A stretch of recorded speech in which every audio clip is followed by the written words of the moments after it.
Boa tarde, eu sou Valdira Gonzaga Rodrigues, enfermeira do Hospital Universitário Professor Edgar Santos, da Universidade Federal da Bahia, ligada à EBSER, Empresa Brasileira dos Serviços Hospitalares. Sejam bem-vindos ao webinário sobre um modelo do cuidado espiritual.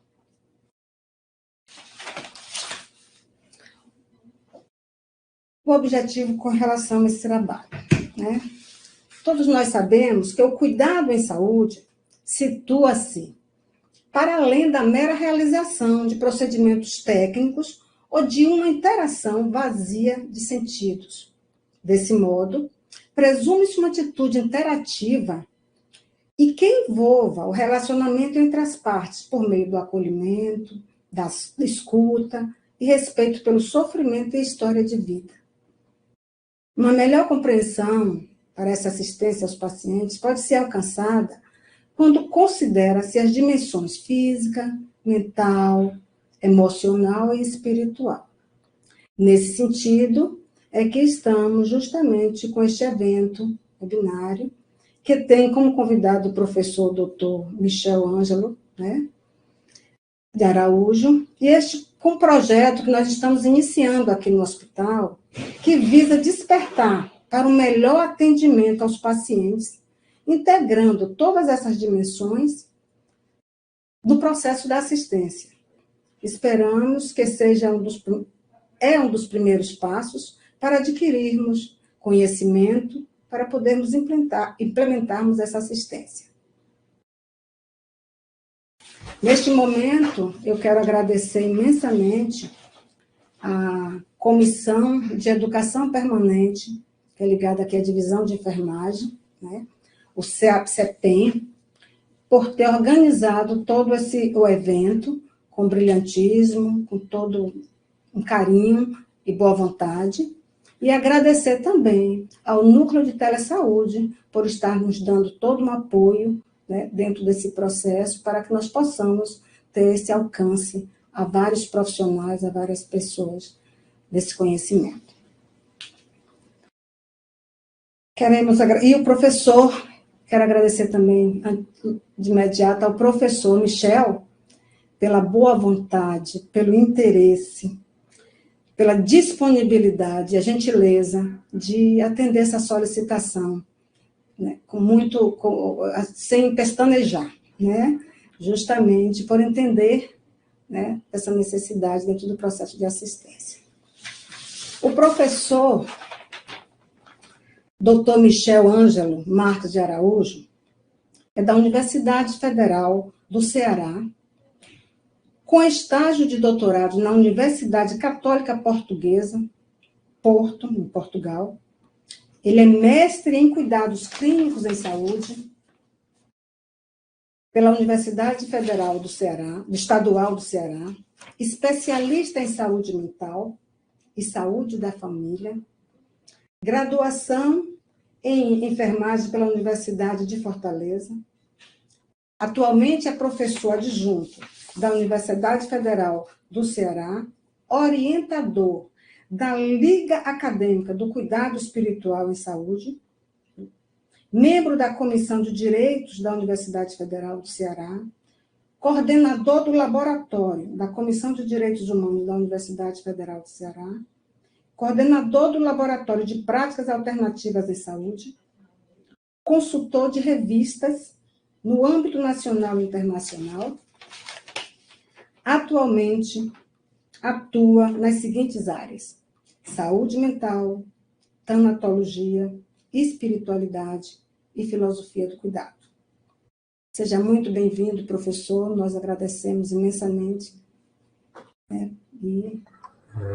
Valdira, eu que agradeço o convite e gostaria de agradecer a você, né, ao hospital e as instituições que compõem, que possibilitaram esse nosso encontro, e para mim é um motivo de grande honra, né, participar desse momento que para mim, assim, não é só uma honra, como também é um prazer, devido ao tema, devido a aquilo que a gente já vem trabalhando e desenvolvendo na universidade. Então, para mim é uma grande honra e um grande prazer estar com vocês aqui. Tá? Então, eu vou compartilhar aqui a minha apresentação. Caso alguém tenha alguma pergunta, queira fazer algum comentário, vocês podem abrir o microfone e falar. Podem também escrever alguma coisa no chat, a gente depois comenta. Eu, quando começo a apresentar, eu não posso mais vê-los. Então, se alguém quiser falar alguma coisa, é só abrir o microfone e falar, que eu paro, escuto e a gente troca uma ideia. Caso contrário, vocês podem colocar no chat, que a gente depois vê e responde na medida do possível, tá bom? Então, vamos lá. Eu preparei para esse momento uma apresentação do modelo de cuidado espiritual em saúde. Essa era uma pergunta que eu me fazia: como cuidar espiritualmente das pessoas? Né? Essa é uma pergunta que eu me fazia ainda na graduação, e depois do mestrado, da especialização, do mestrado e no doutorado, eu chego à conclusão de que eu precisava de um modelo para mim de cuidado espiritual. Nós temos outros modelos, né? Nós temos várias teorias de enfermagem que, inclusive, incluem o cuidado espiritual como parte da atuação do enfermeiro. Mas eu não via nenhum modelo que trouxesse algo central da espiritualidade, né? Então, no meu doutorado, eu resolvi estudar e propor para mim mesmo um modelo que pudesse responder às minhas questões, que pudesse compreender aquilo que eu entendo, aquilo que eu concebo como espiritualidade, e é isso que eu vou apresentar para vocês hoje, tá? Então, há muitas coisas para se dizer, se falar a respeito da própria espiritualidade, né? E aí, quando nós falamos sobre um modelo de cuidado espiritual, então, nós propomos aí algo que possa nos instrumentalizar para o cuidado espiritual. Mas aí a gente precisa se perguntar: o que é que eu chamo de espiritual? O que é que eu chamo de cuidado espiritual? E a gente vai trazer algumas questões que são importantes. Ora, nós vivenciamos cotidianamente essa tríade, né, que nós poderíamos chamar tríade trágica, né, dos cuidados em saúde, que é a dor, o sofrimento e a morte.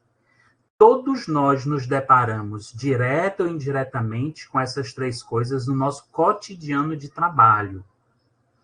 E nós também vivenciamos isso no nosso cotidiano pessoal, né? Se não sou eu que sofro, se não sou eu que sinto dor, se não sou eu que fui tocado pela morte, seja a minha própria morte ou a morte de pessoas próximas, queridas, eu vivencio isso no meu cotidiano com os meus pacientes, com quem eu lido no meu trabalho, em se tratando de cuidado em saúde. Ora, nós temos vários âmbitos, né, do trabalho do enfermeiro ou do trabalho em saúde, que são diretos ou indiretos, que lida com o público, que lida com o ser humano doente, né? Eu quero dizer, obviamente, nós participamos de equipes de trabalho, né? Nós não trabalhamos isolados uns dos outros, né? Mesmo em trabalhos, digamos, burocráticos, a gente tem sempre que lidar com o outro, né? Com outros, com equipes. Então, nós vivenciamos esse cotidiano. E quando nós tratamos de pacientes, isso ganha um contorno muito maior, né? Muito mais forte. Lidar com a dor, o sofrimento e a morte. E aí, a gente precisa pensar que nessa tríade, uma coisa está muito relacionada com a outra. Tem a ver com sentido. Ora, se eu estou sentindo dor, e essa dor faz sentido para mim, digamos assim, olha, eu sei que eu vou me submeter a um determinado procedimento, esse procedimento dói. Digamos, eu vou ao dentista. Digamos, eu vou ter que tirar um nódulo. Eu vou ter que fazer uma medicação, né? Eu sei que esse procedimento vai causar dor. Mas por que, mesmo sentindo dor, eu me submeto a ele? Eu me submeto a esse procedimento doloroso porque tem um sentido.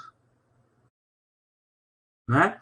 É provável que eu pese os pós e contras e vejo que há mais benefícios em me submeter a esse procedimento do que evitar a dor e não conseguir, né, não me beneficiar do procedimento realizado, mesmo que esteja me esquivando da dor. Ora, com a dor, com o sofrimento e com a morte, isto se dá da mesma forma.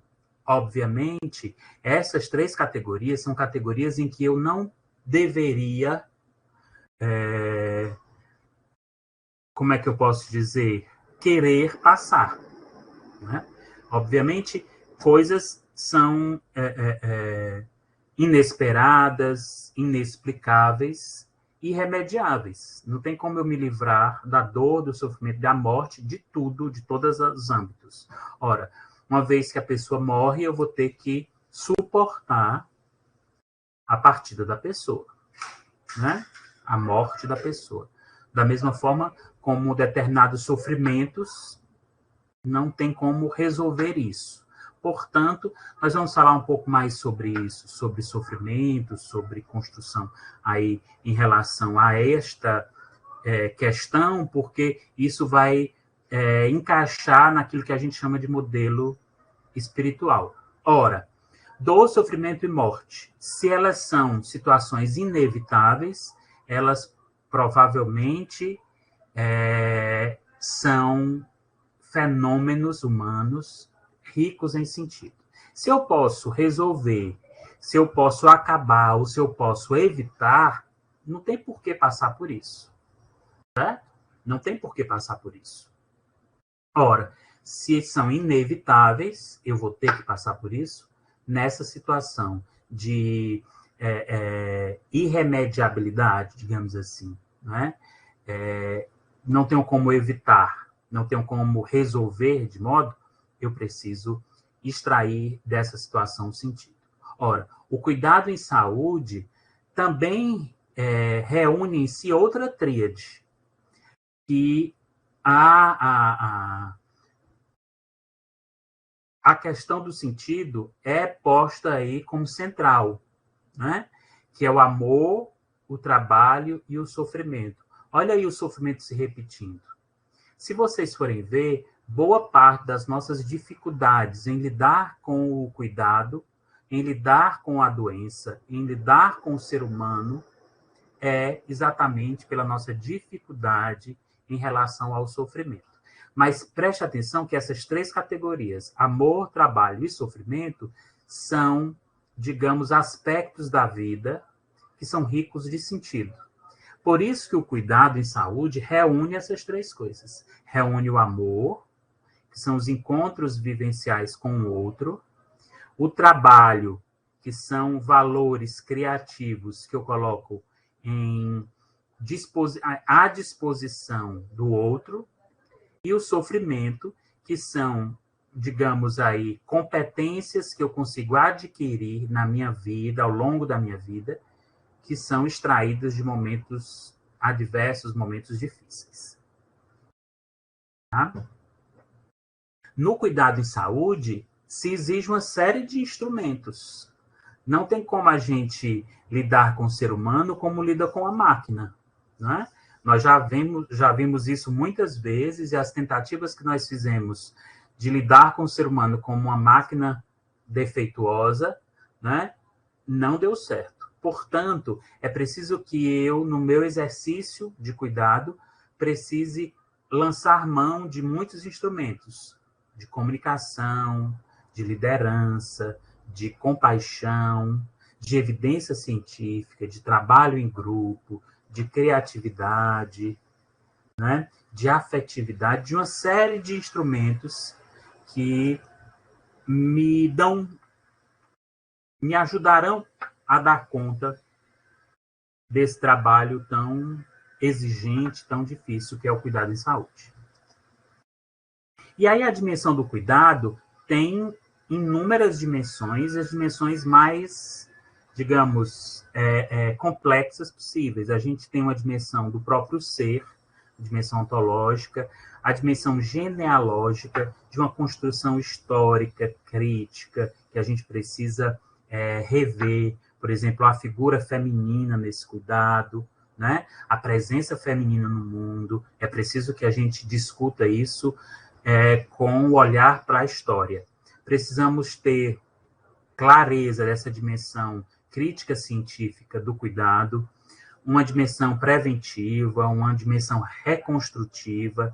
Então, há muitas dimensões no cuidado que são exigidos no cuidado e que a gente precisa prestar contas.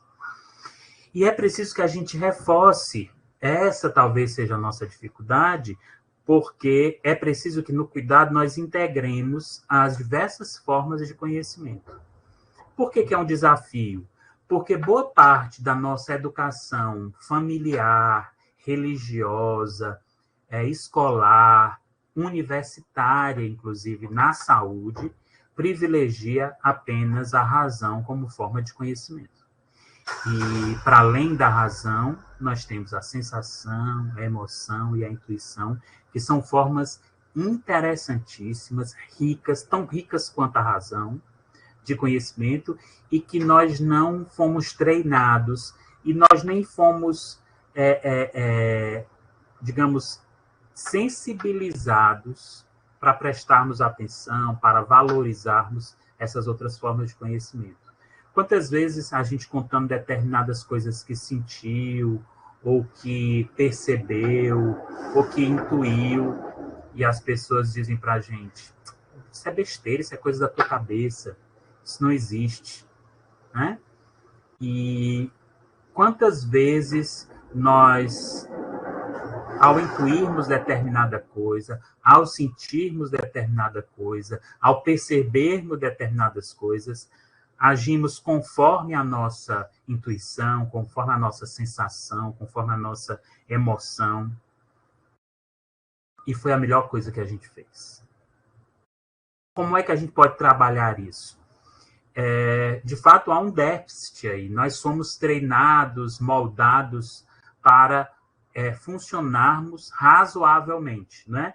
Ou seja, para que nós pudéssemos funcionar a partir da razão, né? Mas a razão não dá conta de tudo. É preciso que eu integre essas outras formas. E esse é um grande desafio que a área da espiritualidade pode, de certa forma, nos ajudar, pode apontar caminhos para despertar isso em nós e transformarmos a sensação, a emoção e a intuição tão fortes formas de conhecimento quanto a razão. Né? O cuidado de saúde e seus desafios, nós temos aí algumas coisas que são importantes que a gente deixe claro. O modelo biomédico reduz e não contempla a tridimensionalidade humana.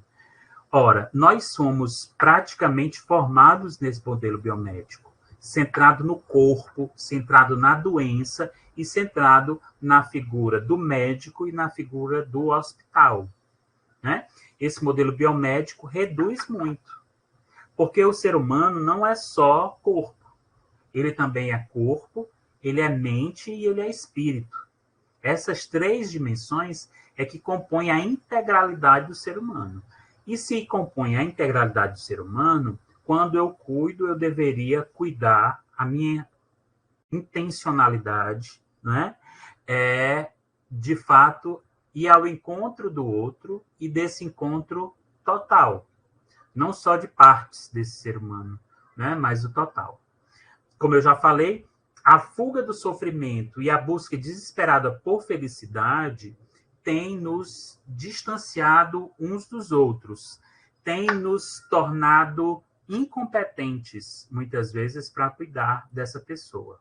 Nós podemos até ser bom tecnicamente, em determinados aspectos, áreas ou procedimentos, mas temos dificuldades imensas de lidar com o ser humano como um todo. Por isso, é preciso que a gente tenha interesse, se debruce sobre esse assunto do sofrimento, porque isso vai fazer diferença imensa na nossa profissão, no nosso cuidado. Um outro ponto importante, que por dificuldade de nós lidarmos com o sofrimento e por termos um modelo racional muito forte, né, a medicalização do sofrimento passou a ser, digamos, quase exclusivamente uma forma de cuidado. O sujeito está triste, o sujeito ele está ansioso, ou o sujeito ele está insone, está tendo insônia, o sujeito está sofrendo de impotência sexual, o sujeito ele perdeu o sentido da vida. O que é que vem à cabeça do ser humano, do profissional de saúde imediatamente? Arranjar um remédio para ajudar essa pessoa, né? Aí a gente coloca a medicalização do sofrimento como resultado aí do modelo biomédico da contemporaneidade, né? Tem uns memes que tem aí nas redes sociais que falam: olha a fila de quem quer resolver os problemas com comprimido. Olha a fila de quem quer resolver os problemas enfrentando-os, falando e encarando-os cara a cara. A fila é bem pequenininha, enquanto da medicação é imensa. Porque é mais fácil resolver tudo isso com um comprimidinho, né? E isso tem trazido uma série de prejuízos, uma série de problemas por conta dessa medicalização do sofrimento. Depois a gente vai reforçar que o sofrimento ele não pode ser medicado. O sofrimento ele precisa ser acolhido. Tá? A gente depois vai trabalhar um pouco mais sobre isso. A saúde como mercadoria e como uma política pública, né? Quantas vezes a gente tem visto que determinados procedimentos, determinadas coisas saem mais rápido na área particular do que no SUS, né? É melhor pagar uma consulta por fora, é melhor pagar o exame por fora. E isso acaba minando, né, a própria política de saúde e as pessoas começam a olhar o SUS com desconfiança. E isso também é um problema, né? A gente precisa reforçar os órgãos de regulação, né, do SUS, da saúde, para que o sistema ele possa cada vez mais responder às necessidades da população e que não se utilizem de suas fragilidades ou de suas, digamos, de suas brechas, né, para atacar esse sistema que a gente viu que na pandemia foi fundamental para a população de um modo geral, né? A precarização do trabalho, o distanciamento da essência do cuidado, né? Obviamente, salários muito baixos, sobrecarga de trabalho, acaba nos forçando a ter 2, 3 empregos, e isso acaba tirando essa essência do cuidado, porque eu preciso dar conta de tudo, e aí vira um trabalho em série, um trabalho que não é meditado, que não é refletido, é um trabalho quase que automático, né? Isso também é muito ruim, e riscos, inclusive, de erros, né? de erros assim até graves no exercício do cuidado, e que a gente precisa também estar atento. E o cuidado deve ser integral e contemplar a complexidade humana. Para isso, a gente precisa ter uma visão de ser humano diferente. Certo? Se eu tenho uma visão de ser humano como alguém doente ou uma máquina com defeito, é só coxar os parafusos, é só trocar o óleo, é só trocar a peça, está tudo resolvido. Mas será que o cuidado é só isso? Será que não há mais do que isso no ser humano e no cuidado? É uma pergunta que a gente precisa sempre, sempre, sempre, sempre se fazer, né? Tá sempre se fazendo, ok? Vocês estão me ouvindo bem? Estão vendo os slides tranquilos? Me dê só aí um retorno.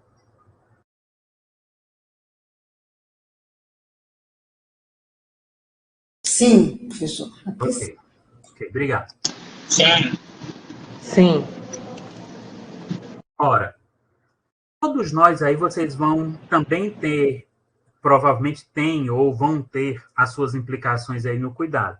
As minhas implicações eram essas perguntas que eu fazia e que eu fiz aí no início da minha apresentação. Não é? Como cuidar espiritualmente das pessoas? O que é espiritualidade? O que é que eu posso chamar de cuidado espiritual, de intervenção espiritual? Será que espiritualidade é a mesma coisa de religiosidade? Será que eu não estou propondo uma coisa que talvez fosse de líderes religiosos?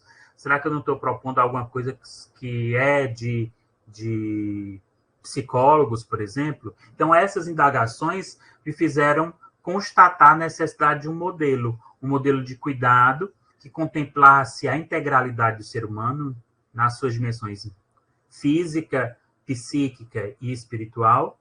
E os meus pressupostos era que o cuidado espiritual ele só pode ser realizado através de uma relação com o outro, né? E que essa espiritualidade deveria girar em torno não de uma divindade, não de rituais, não de uma religião, mas deveria girar em torno do sentido da vida. E aí, a partir dos pressupostos, a gente constrói uma sistematização do cuidado que pode me ajudar, pode ajudar vocês a pensarem como cuidar espiritualmente das pessoas. E aí, essa é a proposta do modelo.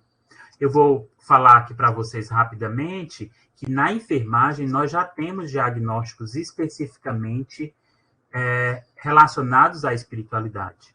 A espiritualidade prejudicada, angústia espiritual e risco para angústia espiritual. O que é que isso tem a ver?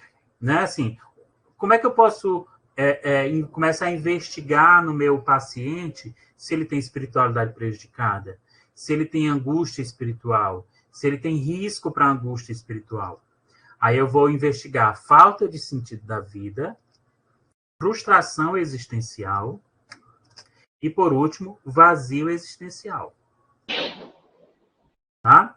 Então, eu vou investigar no meu paciente esta proposta. Tá? Essa proposta. Então, apresentar rapidamente para vocês qual é a base do modelo. A base do modelo é a análise existencial, que é a filosofia, a parte teórica, e a logoterapia, que é a parte prática. É o exercício prático da análise existencial, criada pelo Viktor Frankl, esse senhor que vocês estão vendo aí na foto, né? Felizmente já faleceu.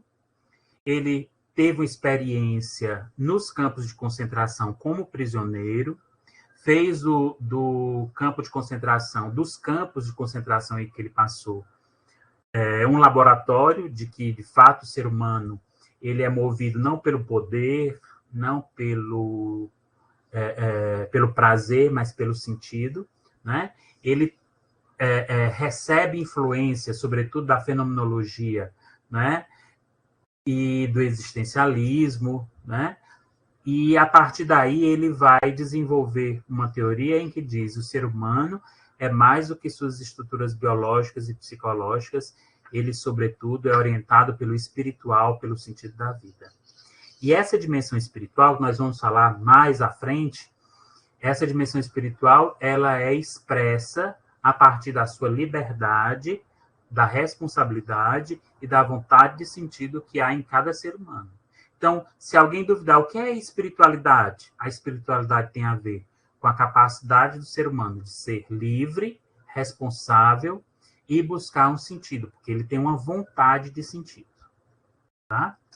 Um outro marco teórico importante do modelo que eu vou apresentar para vocês é esta senhora chamada Joyce Trevelby, uma enfermeira psiquiatra norte-americana que utiliza o referencial do Viktor Frankl, né, para desenvolver sua teoria de enfermagem e que está centrado, sobretudo, na vivência do sofrimento e na ajuda que o enfermeiro pode oferecer aos pacientes para descobrir o sentido do sofrimento. Certo? A sua proposta ela é centrada na relação terapêutica, né? E em que o enfermeiro ele tem o papel fundamental de ajudar seu paciente a descobrir o sentido do sofrimento.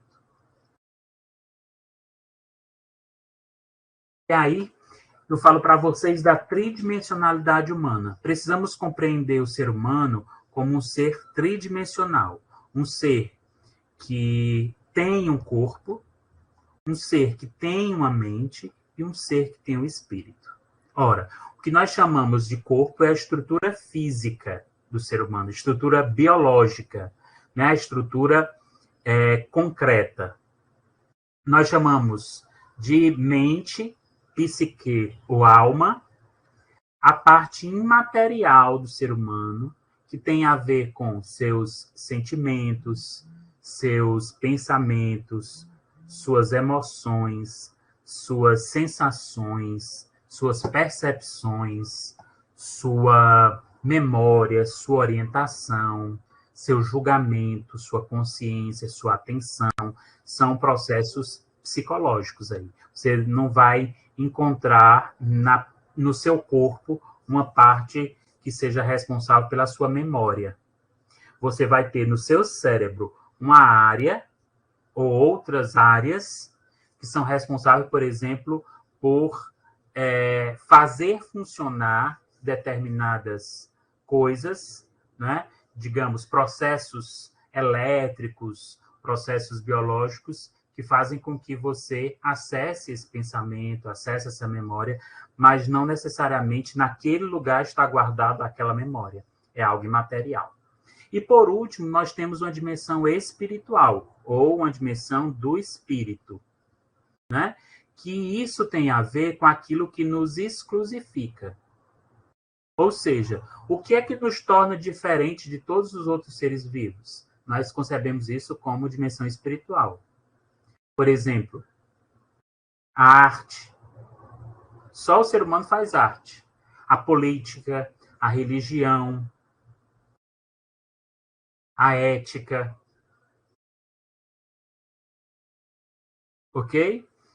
Só para a gente diferenciar a própria capacidade do ser humano de ser livre, de ser responsável, de buscar um sentido além dele mesmo, a transcendência, isso tem a ver com o espírito. Crer em alguma coisa, ter uma religião, tem a ver com o espírito. Ok? Mas uma vez que eu tenho espírito, não necessariamente eu tenho religião. Eu posso vivenciar minha espiritualidade de muitas outras formas. Certo? De muitas outras formas.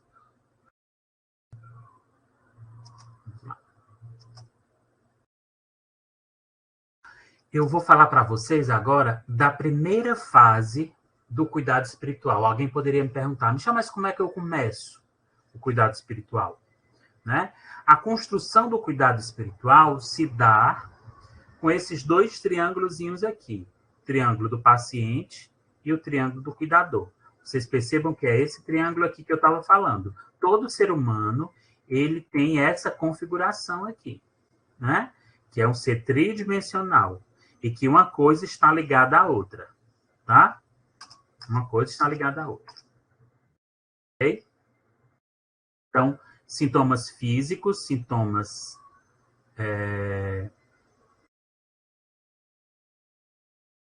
emocionais ou sentimentais e questionamentos existenciais os pacientes nos apresentam. Todos os pacientes que chegam para a gente, chegam na emergência, num posto de saúde, numa UPA, eles sempre têm essas três questões, o que a gente chama de três demandas. Ou é uma dispneia, ou é uma dor intensa, né? Ou é um inchaço, ou é um sangramento, uma ferida, uma infecção, né? É um sintoma físico ele apresenta. Muitos dos nossos pacientes também vão apresentar medo, culpa, vão apresentar indiferença, vão apresentar ansiedade, uma tristeza profunda, tem a ver com sentimentos. E outros pacientes podem apresentar também algumas questões aí, nos levantam algumas questões existenciais. Por exemplo, eles perguntam, por que comigo? O que foi que eu fiz para merecer isso? Né? Será que existe vida após a morte? O que é que acontece depois que a gente morre? Será que acaba tudo? Né? Qual é o sentido da vida? Qual é o sentido de estar passando por isso? São questionamentos existenciais. O enfermeiro, também como ser tridimensional, como cuidador, ele vai para cada demanda do paciente, ele vai oferecer-se como cuidado. A partir dos seus sintomas físicos que o paciente apresenta, o enfermeiro vai oferecer, né, vai disponibilizar uma ação técnica. Né? O paciente está com falta de ar, com dispneia, eu vou posicioná-lo em Fowler, semifowler para ajudar na expansão pulmonar, eu vou colocar um catéter de O2, eu vou preparar medicações, né? Eu vou criar condições técnicas para responder às demandas aí físicas que esse paciente encontra. Quando ele fala de sentimentos, de medos, de culpas, de ansiedade, de tristeza, eu vou conversar a minha comunicação com o paciente. Vou saber como é que lida com isso, como é que ele lida com isso, o que é que ele tem pensado sobre isso, como é que ele tem desenvolvido isso. São coisas que a gente precisa construir, né, com ele a partir da relação, deixar que ele fale, que ele se expresse. Isso vai ajudar. Para os questionamentos existenciais, também serve a comunicação, mas nós ressaltamos a escuta como uma forma de nos lembrar que esses questionamentos existenciais precisam ser respondidos pelo paciente e não por nós. Porque ele faz muitas perguntas. Essas perguntas precisam ser respondidas por ele. Eu posso ajudá-lo a responder, no sentido de que eu ajudo a refletir, eu ajudo ele a pesar as coisas, ver de outras formas, mas eu não posso responder por ele isso, porque isso seria uma resposta minha, não a resposta dele. Né? Por isso nós ressaltamos aqui a escuta. Na primeira fase, ela vai se configurar o que a gente chama de fase de Cronos. Cronos é um titã grego, né, na mitologia grega, que é o pai de todos os outros deuses. É o tempo. Né? Ele dá origem e devora seus filhos. Né? O tempo. A primeira fase de Cronos é a fase em que eu vou construir e vou estabelecer o cuidado espiritual a partir do desenvolvimento de uma relação terapêutica. E aí eu vou ofertar esse Cronos, que é essa configuração. Vocês estão vendo aí as necessidades do paciente e a triangulação, ou seja, a relação com o que o enfermeiro pode oferecer. Para os sintomas físicos, ação técnica. Para os sentimentos, a comunicação. E para os questionamentos existenciais, a escuta. Ok, pessoal, até aqui?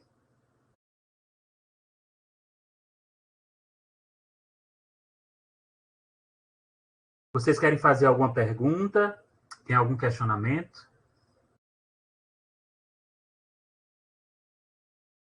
Todo mundo conseguiu compreender?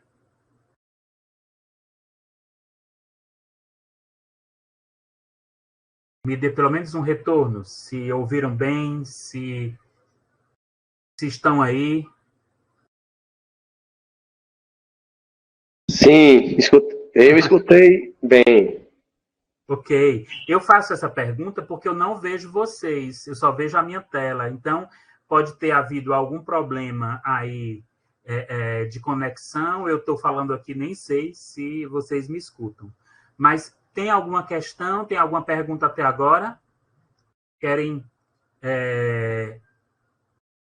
deixar para o final? Então, vamos passar para frente. Esse é o que a gente chama a primeira fase do cuidado espiritual, é a fase de Cronos. Tá? E aí, nessa fase, eu preciso classificar o meu paciente conforme o sentido da vida, né? Eu posso classificá-lo como integrado, se ele descobriu e vive o sentido da vida hoje. Eu posso classificá-lo como confuso, se ele se acha perdido ou confuso em relação ao sentido da vida. Ele se pergunta, será que existe um sentido? Será que eu estou vivendo esse sentido? Será que eu não estou me enganando? Será que o sentido é outra coisa? Ele faz esses questionamentos, né? E o outro paciente, a outra pessoa, ela pode ser classificada como desesperada, né? O paciente pode estar desesperado, se acredita que não há sentido na vida e na situação de sofrimento.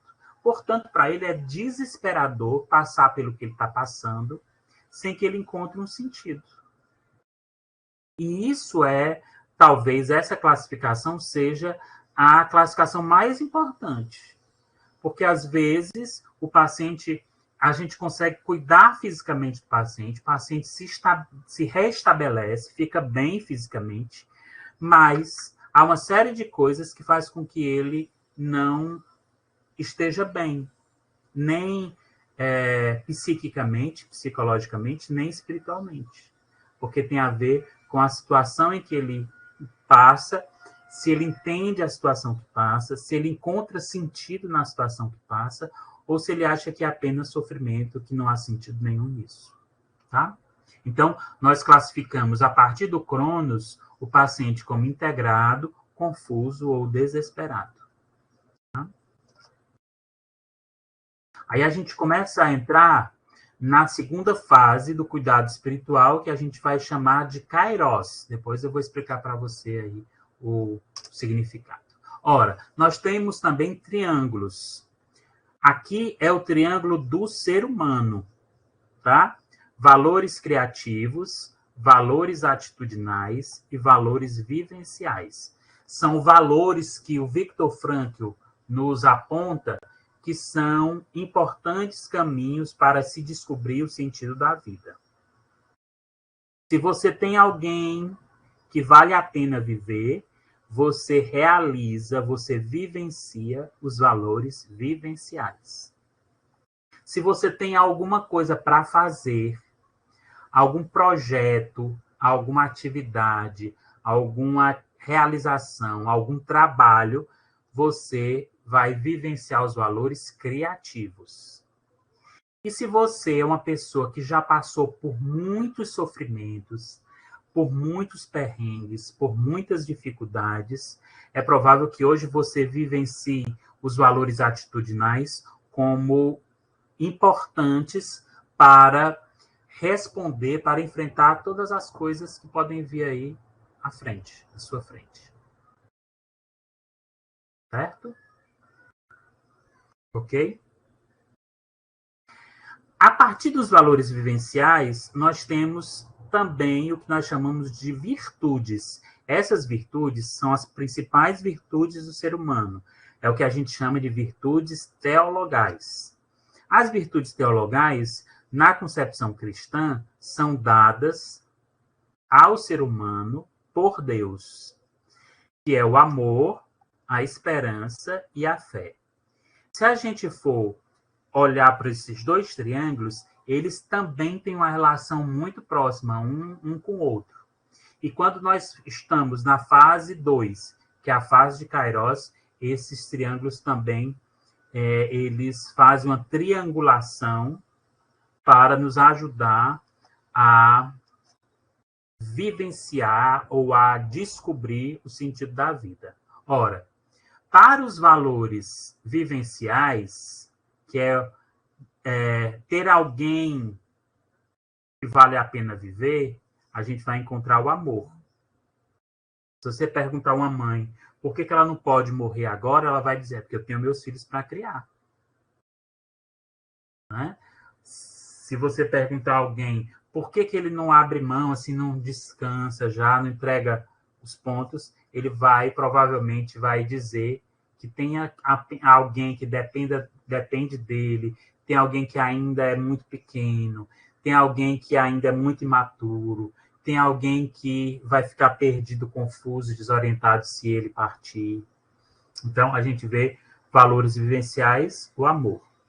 Nos valores criativos, as realizações, nós temos a esperança de solucionar os problemas, a esperança de fazer diferença na vida do outro, a esperança de tornar esse mundo melhor, não é? A esperança de não ter culpa, não ter dívida, zerar a conta, é a esperança. E aí, nos valores atitudinais, que é os valores do enfrentamento, os valores da experiência, nós temos a fé. Eu posso estar passando por um monte de situações difíceis, adversas, e os valores atitudinais me levam à fé, e eu consigo suportar, a partir da fé, esses percalços, essas adversidades, como se não tivesse sofrendo. Tudo bem, pessoal, até aqui? Ora, pois não. Nós já estamos a 46 minutos. Pronto. Eu vou fechando aqui para a gente dar um tempinho para a gente começar as perguntas, tá, Valdira? Só para a gente caminhar. Ora, a fase de Kairos é a fase em que eu ajudo o outro a descobrir o sentido da vida. A concepção do Kairos aqui é a concepção do tempo, né? Do tempo. O tempo que não é o Cronos, o tempo apropriado, é o tempo da graça, é o tempo da ação que não passa do sentido da vida. Tá? Agora a gente entra numa terceira fase, que é a fase de Aion. A fase de Aion é a fase em que eu vou manter e analisar o cuidado. Tá? Vocês vão ver aqui 3 triângulos. Tá? Primeiro triângulo, o enfermeiro, paciente e o desfecho. É o primeiro triângulo, triângulo Aí eu tenho um triângulo menor, que eu triângulo entre paciente, enfermeiro e acompanhante familiar. E um terceiro triângulo, que é enfermeiro, acompanhante e a alta transferência e óbito. Tem 3 triângulos aqui. Certo? Isso para nos dizer o quê? Que na relação de cuidado e no cuidado espiritual, eu preciso me vincular, tendo aí desfechos que podem ser favoráveis ou não. Isso que a gente precisa ter clareza em relação a isso. Essa fase é uma fase em que eu vou ver se nas outras fases anteriores há alguma pendência, alguma coisa que eu preciso revisitar, alguma coisa que eu preciso caminhar para frente. Aqui é o modelo completo. As 3 fases de Cronos, fase de Kairos e a fase de Aion, certo? Esse é o modelo e que seria interessante que nós chegássemos a cumprir esse modelo, mas pelo menos, né, nós tivéssemos essa disposição, mesmo do Cronos, né, de construir uma relação e de poder ajudar. Ora, ainda tem algumas coisas importantes aqui, eu vou passar rapidamente, que nosso tempo já estourou. Mas há um conceito de ser humano que ficou claro aí para vocês na apresentação. O ser humano é um ser tridimensional, que, em última instância, ele busca um sentido para a existência. Certo? Um sentido para a existência. E ele pode ser classificado como integrado, confuso ou desesperado. Tenho aí o entendimento do processo de saúde e doença como um processo dinâmico, multifacetado, mas que tem, no sentido da vida, também uma coisa importante. Como é que eu posso classificar essa pessoa que não tem nenhuma doença física, nem mental, mas que ela não consegue vivenciar o sentido da vida como saudável? Para nós, o processo de saúde e doença começa, a saúde começa quando eu tenho sentido, eu tenho um para que viver. Então, o que nós precisamos ajudar o nosso paciente a descobrir, ou a buscar primeiro e a descobrir, é o sentido da vida. Tá? Uma coisa que eu quero chamar a atenção, inclusive vocês que fazem parte do hospital, o ambiente que deveria ser um ambiente de cuidado, muitas vezes é estranho, hostil, e, por vezes, agressivo. Então, é nosso papel tornar esse ambiente o mais propício à saúde, o mais agradável, o menos estressor, menos hostil para o paciente. É um grande desafio. Esse ambiente precisa ser acolhedor, precisa ser confortável, precisa ser um espaço de respeito, de dignidade da pessoa. Muitas vezes não é. Muitas vezes nossas regras são maiores do que o bem-estar do paciente. Isso precisa ser discutido muitas vezes. E, por último, eu quero chamar a atenção do que nós chamamos de cuidado espiritual. Chamamos o cuidado espiritual como um ato consciente, intencional, que promove a vida, mantém e recupera a saúde e previne doenças. O foco central está na busca e na descoberta do sentido da vida. E como é que a gente vai fazer isso? A gente encontra o sentido da vida aí na própria história de cada pessoa, né? Para o cuidado espiritual, como é que eu cuido espiritualmente? A própria história da pessoa pode me ajudar a descobrir isso, tá? O cuidado espiritual inclui aí o familiar, né?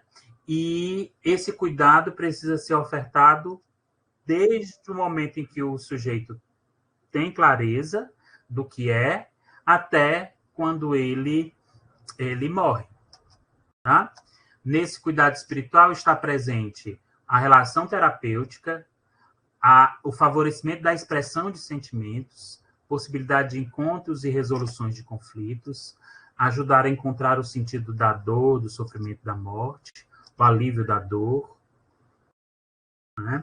Respeitar as necessidades e os desejos do paciente, oferecer suporte religioso se o sujeito sugerir, se o paciente solicitar ou indicar que precisa, e utilizar a arte como instrumento terapêutico. Isso a gente faz a partir desse modelo. Queria apresentar para vocês o livro que tem esse modelo explicado, esmiuçado. Acho que a Valdira já deve ter feito propaganda do livro. Eu estava conversando com ela, inclusive ela adquiriu alguns exemplares, né? Esse é o modelo, está disponível na Amazon e na CRV, na editora CRV, que eu fui publicado, é a segunda edição dele, tá? Aqui são algumas referências, e eu queria finalizar com um poema da Cora Coralina, que eu acho que vocês provavelmente já devem ter visto, devem conhecer, e que resume muito bem o que trata o modelo. O poema da Cora Coralina chama-se O Sentido da Vida, e ela diz assim: não sei se a vida é curta ou longa demais para nós, mas sei que nada do que vivemos tem sentido se não tocarmos o coração das pessoas. Muitas vezes basta ser colo que acolhe, braço que envolve, palavra que conforta, silêncio que respeita, alegria que contagia, lágrima que corre, olhar que acaricia, desejo que sacia e amor que promove. E não é coisa do outro mundo, é o que dá sentido à vida. É o que faz com que ela não seja nem curta, nem longa demais, mas que seja intensa, verdadeira, pura enquanto durar. Ok? Obrigado mais uma vez. Aqui está meu contato, meu e-mail. Se vocês tiverem necessidade de conversar, de trocar ideias, a gente pode claramente conversar, sem problema. E aí o e-mail, se alguém quiser entrar em contato comigo. Tá bom? Muito obrigado mais uma vez pela oportunidade.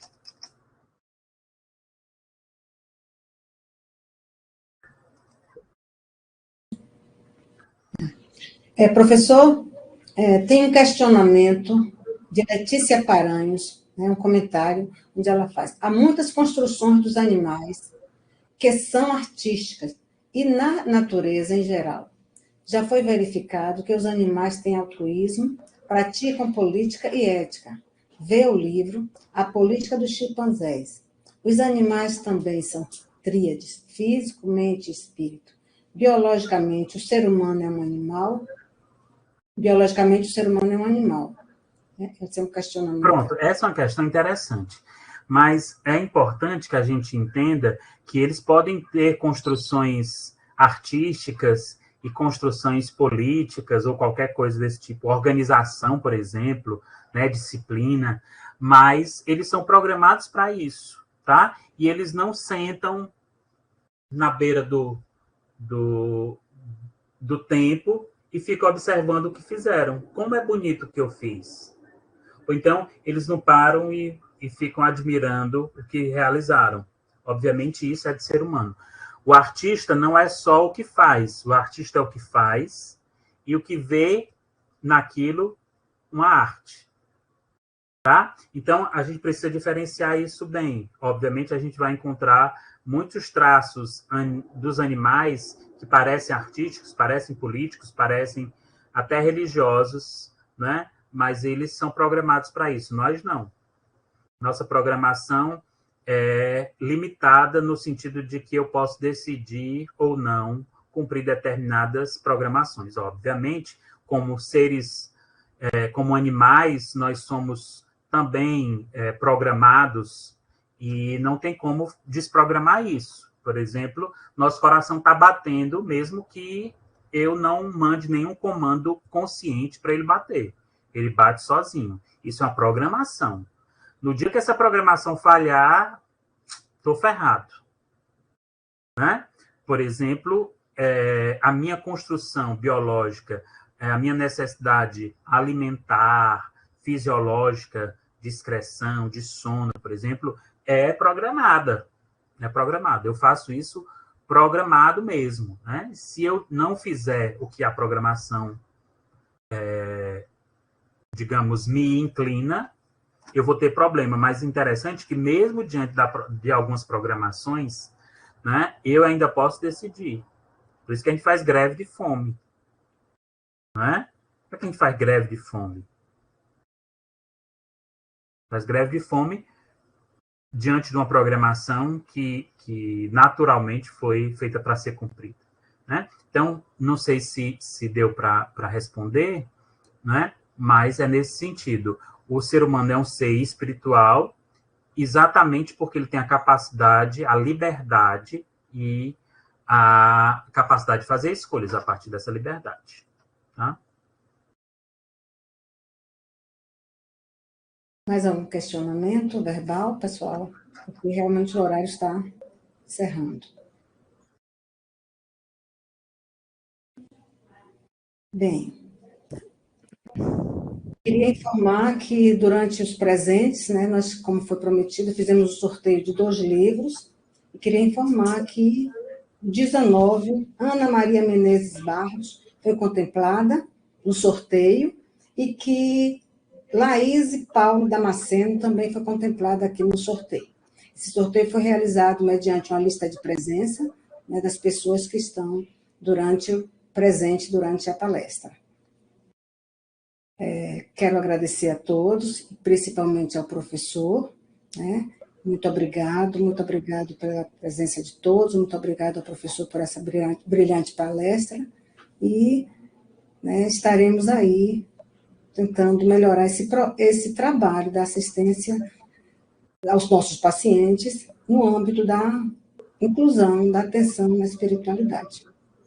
Pronto, eu que agradeço, Aldira, o convite, a possibilidade de apresentar o modelo e dizer para vocês que são ganhos, não só ganhos profissionais de quem cuida espiritualmente, mas ganho para o cuidado dos pacientes. O próprio paciente é o beneficiário desse cuidado, porque vai ser contemplado todas as suas demandas, não só as demandas físicas, mas as demandas psíquicas e as demandas espirituais. Para ele, isso é incrível, mesmo que ele não exija, mesmo que ele não entenda, que ele não peça, né? Mas ele tem essas necessidades e todos nós, enfermeiros, cientes dessa necessidade, a gente contemplar isso talvez um ponto fundamental do nosso cuidado, e eu queria deixar isso claro. Quem cuida espiritualmente, cuida integralmente, cuida na sua totalidade. Aquele holismo que a gente aprende na faculdade, né? Ver o homem como um todo, de forma integral, essa foi a pretensão do modelo de cuidado espiritual que a gente chama, né, Valdira, de logoenfermagem, que é a enfermagem centrada no sentido, cuidado centrado no sentido. Então, é isso. E eu só gostaria de dizer aos participantes que estão aqui nesse momento que esse cuidado, esse estudo, esse conhecimento com relação à espiritualidade não só vai nos proporcionar a realizarmos o nosso trabalho com mais qualidade, com mais sensibilidade e obtermos melhores resultados, como já foi dito na palestra, mas também vai ter um reflexo muito na nossa vida como ser humano, como pessoa e como profissional. Vai ser muito bom também individualmente. É um conhecimento que nos ajudará. Nos ajuda. Obrigado a todos e a sala vai ser fechada. Viu? Muito obrigada. Um abraço, Aldira. Um abraço a todos.